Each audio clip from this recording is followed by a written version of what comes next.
Sophia, a normal girl, is about to go on a date with Eros, the actual god of love. Sounds dreamy, right? Wrong. Behind the scenes on Mount Olympus, Eros and his team are in total panic mode. Imagine love advice from Zeus, internet dating tips that are hilariously bad, and gifts that are more creepy than romantic. Get ready for a dating disaster of mythological proportions. Psyche's small room, usually tidy and neat, was in unusual chaos today. On the pastel-colored single bed, clothes were scattered like a battlefield after a fashion tornado. Dresses of all styles, from feminine flared dresses to edgy jumpsuits, from elegant blouses to familiar plain t-shirts, were all pulled out, tried on, and then tossed aside in disappointment. Psyche stood hesitantly in front of the large mirror in the corner of the room, her slender shoulders trembling slightly.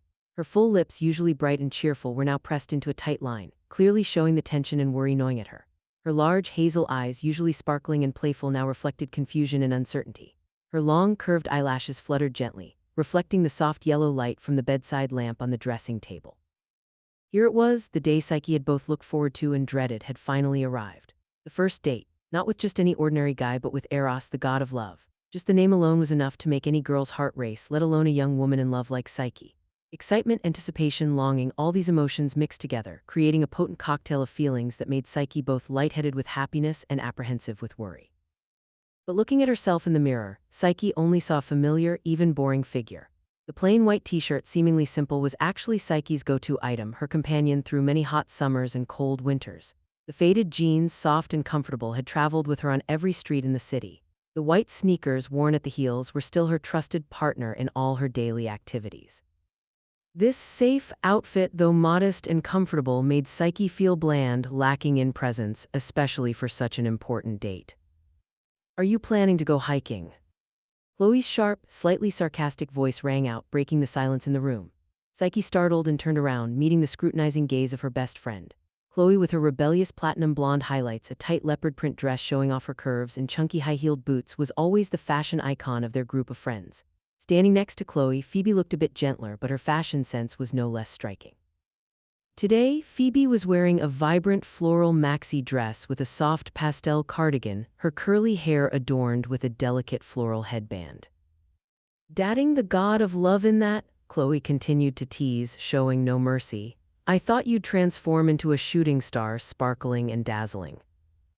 "Oh, come on," Psyche pouted, her voice slightly defensive. "I'm not a fairy, I can't just transform, and what does dazzling even mean? Do I have to wear something outrageous to look good?" "Exactly, my friend," Phoebe blinked playfully, quickly joining in with Chloe. "In this situation, outrageous isn't just an option, it's an obligation, you know." "Let me work my magic." Chloe enthusiastically rolled up her sleeves, approaching Psyche's wardrobe as if preparing for a fashion rescue of epic proportions. "You need some fairy dust, no, dark magic is more like it for this bland look." And so, Psyche, like a lifeless wooden doll, was swept into a whirlwind of out-of-this-world fashion advice from her two scheming and tricksy best friends. Chloe insisted that only a sequin evening gown, sparkling like the galaxy, would be enough to conquer the heart of a picky god like Eros. She even enthusiastically pulled out a bright yellow sequin dress, a masterpiece that Chloe had accidentally bought during a crazy sale. Phoebe, not to be outdone, immediately countered Chloe's idea, arguing that evening gowns were tacky and outdated. She dreamily envisioned an avant-garde outfit full of artistry, with soft feathers like clouds, elegant sequins like morning dew, and a wide-brimmed hat obscuring half of her mysterious face. "Eros will definitely fall head over heels for your unique beauty, you'll see," Phoebe asserted confidently. The advice from her two friends, instead of making Psyche feel more confident and beautiful, only deepened the confusion and anxiety in her heart.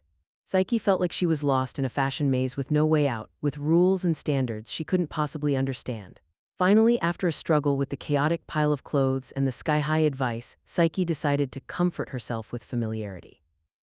She gently took off the bright yellow sequin dress, carefully folded the vibrant floral maxi dress, and sighed in relief as she put on a white silk blouse as soft as clouds. The simple white blouse, however, gave Psyche a strange sense of peace and confidence. She knew that no matter how gorgeous an outfit she wore, the most important thing was still herself, her true self, not an image forcing herself to please someone else. Exactly as the clock on the wall struck the appointed hour, a dazzling halo as bright as the dawn tearing through the silent night appeared. Psyche's small room suddenly lit up, filled with a magical light, warm and enchanting. Psyche squinted, her hand instinctively rising to shield her eyes from the blinding light, trying to figure out what was happening. Then from the endless void amidst the pitch-black night sky, a magical vehicle, unlike anything she had ever seen in her life, slowly and gently descended. Not the roaring engine noise, not the familiar, shiny, luxurious body of modern cars, but a melodious sound ringing like wind chimes mixed with the clip-clop of horses' hooves echoing from some distant world. And as the light softened, Psyche could see more clearly. It was a chariot, antique and elegant, as if stepping out of the pages of fairy tales. But this chariot went beyond Psyche's wildest imaginations. The body of the chariot was carved with patterns so intricate, down to the smallest detail, as if woven from gentle, shimmering moonlight. The wheel rims softly glowed with a gentle, ethereal light like tiny stars floating in midair. And instead of the usual powerful, magnificent steeds, the chariot was led by pure white clouds floating like soft, flowing silk ribbons. The chariot door, carved with angel wings, gently opened. And from inside that dreamlike vehicle, Eros stepped out, his appearance extraordinary, otherworldly, like a beautiful dream come to life. His golden hair, soft as silk, fluttered gently in the night breeze. His blue eyes, as deep as the ocean, shone with gentleness and warmth, making anyone who looked into them feel moved. His face, as beautiful as a statue, with unbelievably perfect features, carried both the majestic air of a god and the captivating charm of a fairytale prince. Dressed in a pure white outfit, tailored meticulously down to every stitch, Eros stood out even more against the silent night. His beauty was not a mundane, earthly beauty, but a supernatural, pure beauty, making one feel incredibly small and ordinary. Psyche stood still, as if hypnotized, unable to take her eyes off Eros. She felt her heart stop for a moment, then suddenly race, pounding harder than ever before. Before Eros's divine beauty, Psyche suddenly realized her own simplicity, her earthly nature. She felt so small, so ordinary, like a tiny speck of dust in the vast universe. But at the same time, deep in her heart, Psyche also felt a surge of joy and happiness. Because, no matter how earthly she was still the one Eros had chosen, the one the god of love wanted to date. And perhaps it was that very earthliness that was special that attracted Eros to her. Only this perfect dream, this prince stepping out of a fairy tale, had just landed in front of Psyche's house in a cloud-drawn chariot, bringing a whole sky of magic with him. And Psyche, in that moment, still couldn't imagine just how out of sync and utterly failed this first night date would be. After the somewhat impressive greeting with the cloud-drawn chariot, Eros gently took Psyche's hand, leading her into a completely different space. He smiled mysteriously, his eyes sparkling mischievously, and said with a proud voice, "Are you ready to explore the god of love's secret, Location X?" Psyche was a little confused, but also couldn't hide her curiosity. She nodded, letting Eros lead her, wondering how magical and divine this Location X would be. Eros said nothing more, just winked at Psyche, then waved his hand, performing a quick magical gesture. And immediately the scenery around them transformed dramatically. The cloud-drawn chariot disappeared, replaced by an archway made of vibrant fresh flowers exuding a sweet fragrance.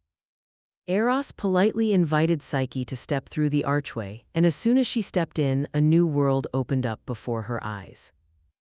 "Welcome to my Location X," Eros solemnly declared, his voice full of satisfaction. "This place I have painstakingly built to dedicate to the most special girl." He paused for a moment, looking at Psyche with affection. "That's you." Psyche looked around, inevitably overwhelmed by this unique and one-of-a-kind scene. Just as Eros introduced, Location X consisted of 3 separate areas, each area with a different beauty and style, but all exuding a romantic atmosphere that was very mythological. The first area Eros led Psyche to was called the Garden of Eden rooftop version. Just the name itself sounded luxurious and sky-high romantic. Eros excitedly boasted that this was his own secret garden, where he often went to seek creative inspiration and relax after busy hours with his love work. He also emphasized that this garden was designed in the original Garden of Eden style, with all kinds of fragrant flowers and exotic plants, chirping birds, and magnificent natural scenery. From above, you could take in panoramic views of the city at night, sparkling and magical like a galaxy under the earth.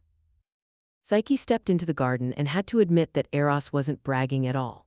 The flowers here were truly bursting in bloom all year round, in vibrant colors, from elegant velvet roses to gentle hydrangeas, from proud tulips to noble orchids. The fragrant scents of flowers mingled together, creating a distinctive love scent that made anyone who entered feel intoxicated and captivated. The birds in the garden were also very diligent in singing. All kinds of birds, from sparrows, warblers, nightingales, to even rare birds that Psyche had never seen before. They competed to sing melodious, sweet songs as if chorusing a soothing, gentle love song. Even more uniquely, these birds had a strange preference for singing Vietnamese musicians named music. The melodies of Song Title 1, Song Title 2, Song Title 3 echoed in the Garden of Eden rooftop version, creating a unique and unbelievably romantic combination.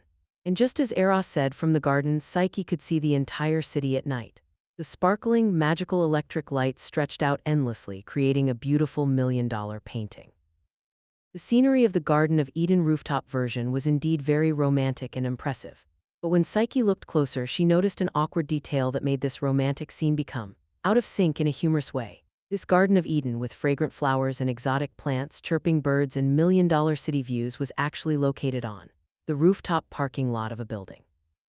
Rows of cars and motorbikes, side by side in all kinds of colors and styles, were still boldly parked right next to the vibrant rose bushes and lush green grass. The rough concrete pillars, the tangled water pipes were still carelessly exposed in this breathtakingly romantic space. Eros, with his divine magic, had transformed a drab, dusty rooftop parking lot into a green, romantic oasis in a way that was unbelievable. The bizarre combination of the beauty of Eden and the rawness of the rooftop parking lot created a very special comic effect. Psyche didn't know whether to cry or laugh at Eros's somewhat weird creativity. Leaving the Sky Garden, Eros continued to lead Psyche to the second area of Location X, the Galaxy Cinema. Just the name sounded luxurious and high-end. Psyche couldn't help but be curious, wondering how the god of love's cinema would be different from the normal cinemas she usually went to.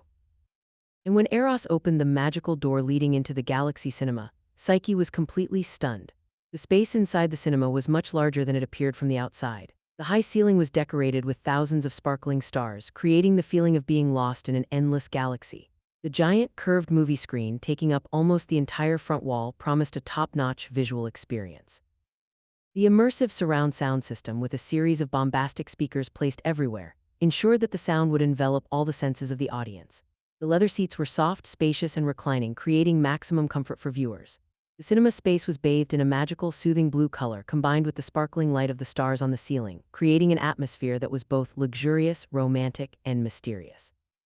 The movie being shown in the Galaxy Cinema today was a special blockbuster, directed and produced by Eros himself, the entire Greek mythology. On the giant screen, familiar Greek myths appeared more vividly and grandly than ever before. The earth-shattering battles between the gods on Mount Olympus, the adventurous journeys of Greek heroes, the romantic but troubled love stories between gods and mortals, were all recreated realistically and emotionally.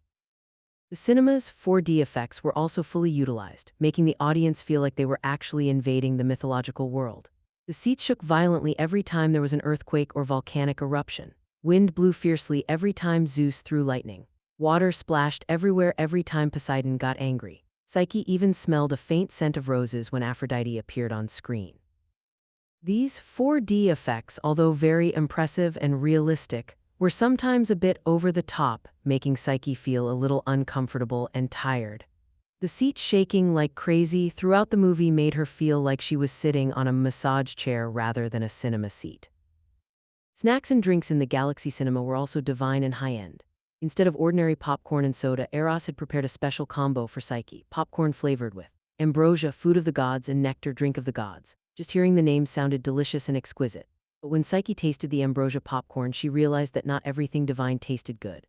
This popcorn was sickeningly sweet, with a strange flavor that Psyche couldn't define. In short, terribly hard to swallow. But not wanting to offend Eros, Psyche still tried to force herself to eat half a box of popcorn, a forced smile on her face, repeatedly nodding and praising it as delicious and amazing. The nectar drink seemed a bit easier to drink, but its sweetness was also just as intense and sickly. After a few sips, Psyche felt cloyed to her throat. After enjoying the Greek mythology blockbuster movie and the somewhat hard-to-swallow ambrosia popcorn, Eros continued the exploration of Location X by leading Psyche to the final area, mythological snack bar. Just the name sounded catchy and appealing. Psyche wondered what delicious and exquisite dishes this mythological snack bar would have waiting for her. Stepping into mythological snack bar, Psyche was once again wide-eyed at the unique and bizarre way Eros decorated the space. The bar was designed in a Greek mythology style in a way that was messy and gaudy. Statues of Zeus, Hera, Poseidon were displayed everywhere but were painted bright yellow, bright green, and hot pink, looking very ostentatious and tacky. White marble pillars, which were symbols of luxury and classicism, were decorated with multicolored flashing lights, creating the feeling of a fairground music stage. The tables and chairs in the bar were also designed in a mixed style, all kinds of round tables, square tables, rectangular tables, high chairs, low chairs, armchairs. Each set of tables and chairs in a different style without following any rules. The lighting in the bar was too glaring and eye-straining, with bright white neon lights shining directly onto the tables, making Psyche feel like she was sitting in a workers' cafeteria rather than a romantic snack bar. But what surprised Psyche the most was the menu of mythological snack bar. The menu was printed on yellowish parchment. The writing was as squiggly as Egyptian hieroglyphs, looking very difficult to read and hard to understand. The names of the dishes were thunderous, all divine and lofty nouns. Aphrodite dumplings, nectar, sweet soup, ambrosia, ice cream, Zeus's lightning fried cakes, Poseidon's ocean jelly, Hera's power yogurt. After reading the menu, Psyche felt like she had wandered into a Greek mythology class rather than a snack bar. Out of curiosity, Psyche decided to try the Aphrodite dumplings and nectar sweet soup, the two dishes with the most beautiful names on the menu. Eros, without even looking at the menu, immediately ordered a supersized portion of ambrosia ice cream, his face full of craving and eagerness. The waiter, a thin and weak guy with disheveled hair wearing a baggy mythological outfit, slowly brought out the food. When the Aphrodite dumplings were placed on the table, Psyche was utterly disappointed. Aphrodite dumplings were actually just a plate of ordinary Vietnamese sweet dumplings with a few white dumplings filled with mung bean paste, drizzled with some yellowish sugar syrup sprinkled with roasted sesame seeds. Nothing special, nothing divine, even looking a bit feeble and lifeless. The nectar sweet soup was even more of a disaster. Nectar sweet soup had a weird bright green color, reeking of a strong chemical scent with a few pieces of opaque white jelly floating inside, looking very unsanitary. Eros, on the other hand, seemed extremely delighted with his ambrosia ice cream. He picked up a large spoonful of ice cream, brought it to his mouth, chewing noisily, his face full of enjoyment. Psyche bit her lip and tasted a piece of Aphrodite dumpling. And oh no, the awful taste was beyond words. The dumpling was hard, the mung bean filling was dry, the sugar syrup was sickly sweet, and the roasted sesame seeds were burnt. All mixed together, creating a terrible flavor that made Psyche want to spit it out immediately. The nectar sweet soup was even more hard to swallow. The strong chemical taste, combined with the intense sweetness and the fishy smell of the jelly, made Psyche feel like she was drinking detergent mixed with sugar. Psyche tried to swallow the dumpling and sip of sweet soup, still forcing a smile to get by, but inside she was screaming to run away from this terrifying mythological snack bar. While Psyche was struggling with the awful food, Eros was eating heartily as if he had never eaten before. He finished off the huge portion of ambrosia ice cream and even smacked his lips, praising it as delicious, amazing, truly mythological. He even enthusiastically picked up Aphrodite dumplings and nectar sweet soup onto Psyche's plate, encouraging her to eat more. Psyche could only force a smile and shake her head in refusal, using the excuse that she was too full to eat anymore. Watching Eros eat like a god these terrible dishes, Psyche couldn't help but be surprised and admiring. Could it be that the taste buds of gods are different from mortals, or was Eros just deliberately overacting to impress her? But what shocked Psyche the most was the bill for mythological snack bar. After adding and subtracting for a while, the thin and weak waiter announced a number that made Psyche almost faint. "Your total is 5 million dong, please. 5 million dong for 2 plates of dumplings, 2 sweet soups, and 1 ice cream." Sky-high prices in the literal sense. Psyche's jaw dropped in amazement, not believing her eyes. She looked at Eros, waiting for a reasonable explanation. Eros shrugged, his face indifferent as if nothing had happened, casually pulling out a shiny gold credit card which seemed to be made of real gold and handing it to the waiter. "Just swipe my card," Eros said, his tone luxurious and carefree to the point that Psyche was even more shocked. Psyche forced a smile for the nth time on this disastrous date night. She didn't know whether to feel annoyed or amused at Eros's carefree to insensitive attitude. Perhaps for a wealthy and powerful god like Eros, 5 million dong was just a mosquito bite, not worth worrying about. But for a down-to-earth mortal girl like Psyche, 5 million dong was a fortune, a whole month's hard-earned salary. Psyche felt an invisible distance growing between her and Eros, a distance not only in status between god and mortal, but also in values and perspectives on life. Leaving mythological snack bar with a starving stomach and a deflated wallet, Psyche felt that her first date had officially utterly failed. The unique dating locations that Eros chose turned out to be disasters for a mortal girl like her. The rooftop version of the Garden of Eden was out of sync and confusing. The Galaxy Cinema was noisy and tiring. Mythological snack bar was awful and expensive. All of that, combined with the comedic situations and the laughable and tearful conversations to come, turned Psyche and Eros's first night date into a memorable experience in the truest sense of the word. And so, Psyche's first date with the god of love concluded, leaving her both bewildered and underwhelmed. From rooftop gardens on parking garages to 4D mythology movies and snack bar horrors, Location X proved to be less a romantic haven and more a hilarious obstacle course. As the night ended with a rumbling stomach and an emptied wallet, Psyche couldn't help but feel a chasm widening between her world and Eros's divine, if somewhat misguided, attempts at romance. Was this date night disaster a sign of things to come, and more importantly, could anything possibly salvage this budding and already buckling connection between a mortal girl and the god of love? Find out next time as the chaotic courtship of Psyche and Eros continues to unfold.